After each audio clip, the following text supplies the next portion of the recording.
Hi guys! Welcome to my vlog. For this video guys, kay wala man tinaluto, mangita taog dilata din ni sa Riyadh. Niya kay sayo pa man kadlawon, sirado pa ang mga bakala.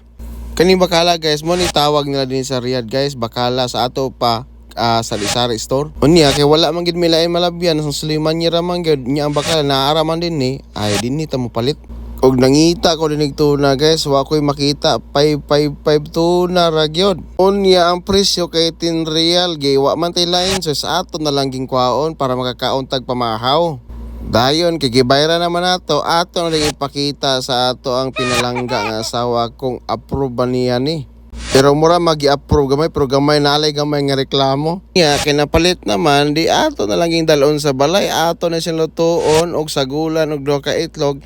Pites na natay pamahaw. Ing ana ginang mga OFW magtipid-tipid gidta para natay ginagmay nga makuot pag naata sa panahon sa kalisod. Mao dining view sa Riyadh basta kadlawon sada kay tan-awon din mura kag naa sa Riyadh. Unya kay abot naman may morto kay salamat sa pagpananaw. Balik-balik, God bless kung asa magibot sa Ginoo. Bye-bye.